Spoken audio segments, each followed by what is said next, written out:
Hi, welcome back. I wanted to take you guys with me today because I have the morning off and I am going to be down near one of my favorite thrift stores later today. So I'm going to take you along and we're going to look at all of the amazing things that you can find secondhand. I'll show you some of the stuff that's on the racks. I'm going to try some things on. Hopefully I'll find something really great to take home, but we'll see. And yeah, let's go thrifting.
So, hi. That shopping session wasn't really very fruitful, but that's actually what happens when you go thrift shopping sometimes. I try really hard now to only buy things if I know that I'm going to wear them a lot and that they're going to be like a really valuable addition to my closet, because I don't really need more clothes. And I think I just went thrift shopping today because I wanted to show you guys how to thrift shop.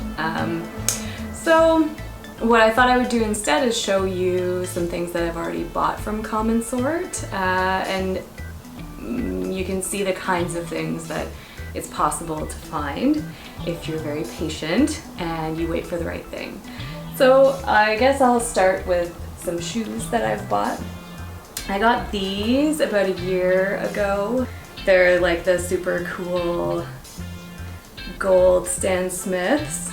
I love them. They're really comfortable. These were an amazing find. They were like $30. I don't often find shoes when I go thrift shopping because it's even more difficult, I think, to find the exact right fit. And sometimes people, if they've worn the shoes a bit like more before they sell them, they end up not really fitting my feet properly. I have really narrow, flat feet, and I think a lot of the shoes that I buy secondhand have been worn by people with wider feet than me, which is like almost everybody. Hi, Sweet Pea. But these ones had barely been worn at all. The next pair of shoes that I want to show you guys is this pair. I wore these twice this weekend, actually. They're from Joy? I don't know. I went on their website before I bought these just to find out how much their shoes usually cost, and they're usually around $300 for a pair of heels like this, and these were $50, which is kind of more than an impulse buy amount of money, but for me I certainly felt like these were worth it because when I tried them on I could tell the heel on them is really small. I hate wearing heels, but when I dress up sometimes it's nice. It really kind of makes an outfit look way dressier. So I love the short heels on these. I liked the like the strap across the toe here. I really liked this like buckle thing. I thought that, I mean, I don't have a black pair of heels like this. The only other black shoes that I have is a pair of like basically stilettos, I guess. Is that what they're called? They're really pointy and they're really tall, and I have worn them a few times, but I can only wear them for like an hour at a time. So they're not really very practical, and once I found these, I figured I might actually get rid of those stilettos. The stilettos are from Value Village. Maybe I'll show them in my next haul, but yeah, absolutely love these. I imagine that I'm going to get a lot of use out of them because black heels are pretty versatile, and you can wear them, you know, with a really dressy outfit. You can also wear them, I mean, if you were someone who's not me, you might wear them with jeans or something a little less dressy just to like elevate an outfit a little bit, but I probably won't do that because I essentially live in running shoes. But you know, maybe if I'm going somewhere and I want to look just a little fancy, I might put these on with a pair of jeans or something. So those are 2 pairs of shoes that I've bought from Common Sort. So let me show you some other things that I've bought. This I got about 3 months ago. It was from Topshop, but I took the label out. I wore this to a wedding last Friday, and I wore it with like a kind of a sheer, not sheer, like a, I don't know how to describe this skirt. I'll show you a picture. But I got so many compliments on this. People thought that it was really great. I felt amazing in it. It was really comfortable. It fit me perfectly.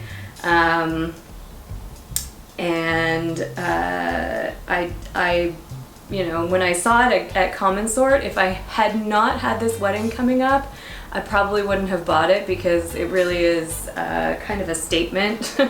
And I'm not going to wear this every day. I actually can't see myself ever wearing this again, so this might go back to Common Sort. But it was great for that wedding. I loved it. I loved wearing it.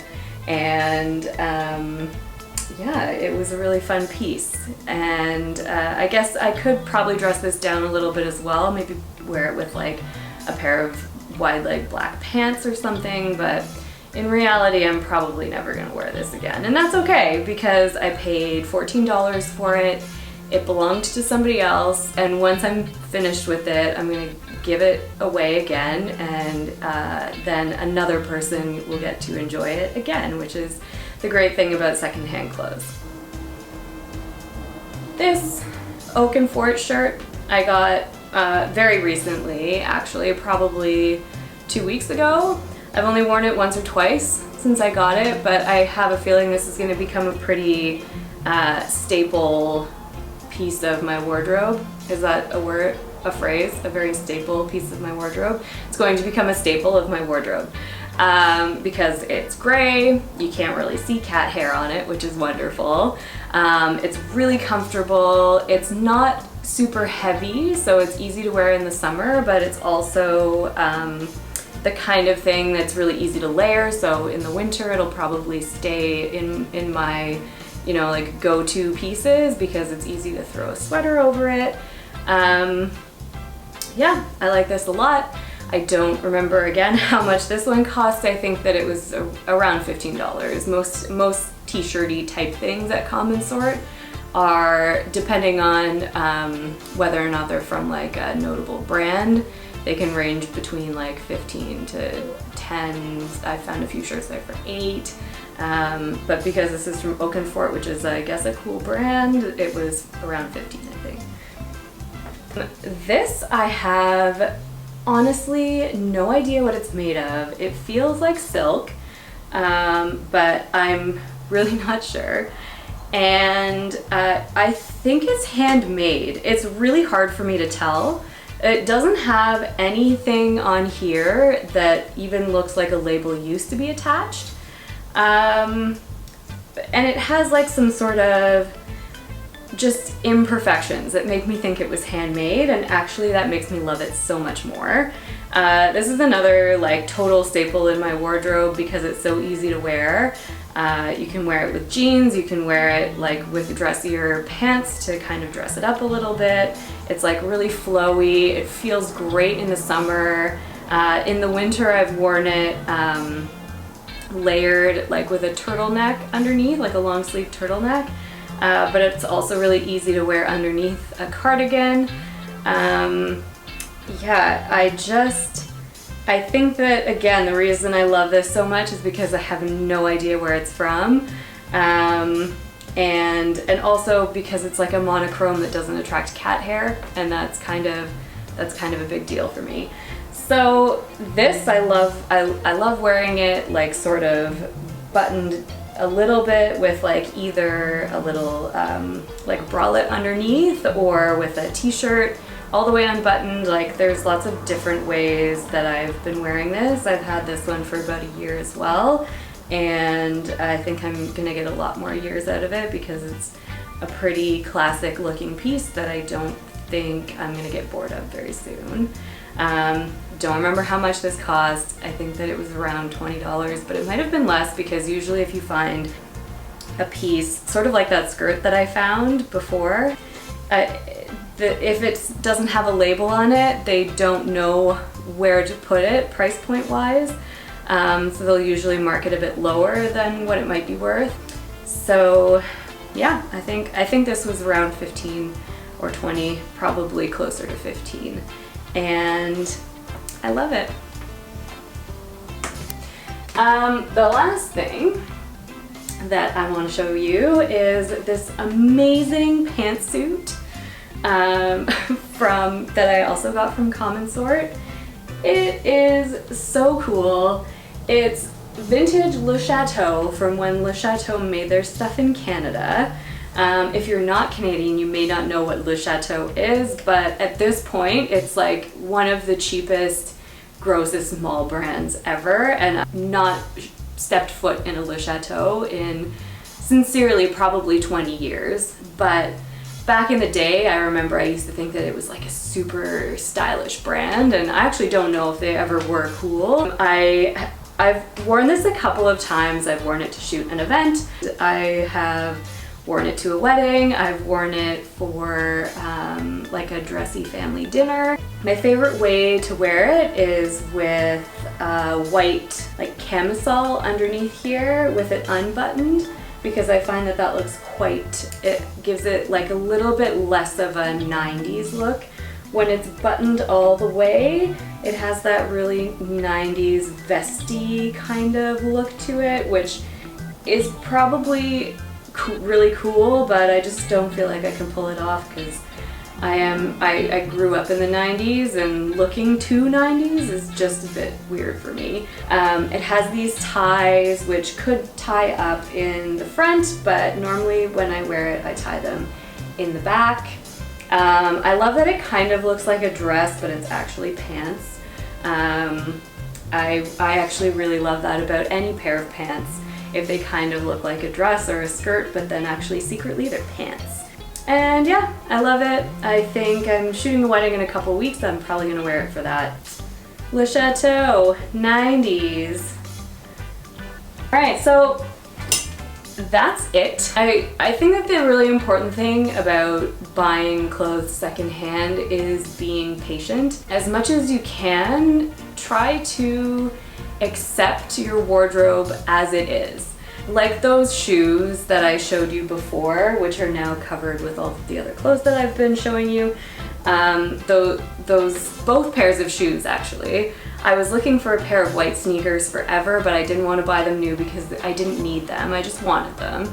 And same thing with those black heels. I had a pair of black heels that worked fine for what I needed them for. I could have worn them to the wedding that I went to on Friday, but I found those ones instead. And while I was waiting for that perfect thing that I really wanted, I just accepted that what was in my closet was what I had, and I was happy with what was there. And I think that that's a really important thing about thrifting, and I mean just in general kind of living a sustainable, like low impact life, is to try to just be happy with what you have. I understand that I'm actually very privileged and that the things that I have I should be very happy with. What I want or need is really not an essential thing, you know, like I don't need more clothes. So I understand that this comes from a sort of a privileged voice, but that's who I am, and that's I think where a lot of people watching my channel are coming from as well. You know, like we have some disposable income, and we want to just make better choices with the privilege that we have. So I think that making better choices, part of that is accepting that what you have right now is enough, and then waiting for that perfect thing that's really going to elevate the rest of the things that you have. So I hope that you enjoyed this video. I will see you guys in the next video. I think I'm going to try to do a trip to Value Village sometime this week, and I will show you the haul from that as well. And if not, I'll show you if I decide I don't like anything or I don't need anything on that trip. I'll do what I did here, where I just show you some stuff that's already in my closet that I got from Value Village. Thanks for watching this video. Don't forget to like it if you want to see more videos like this, and subscribe to my channel if you want to see what's coming up next. And we'll see you in the next one. Bye.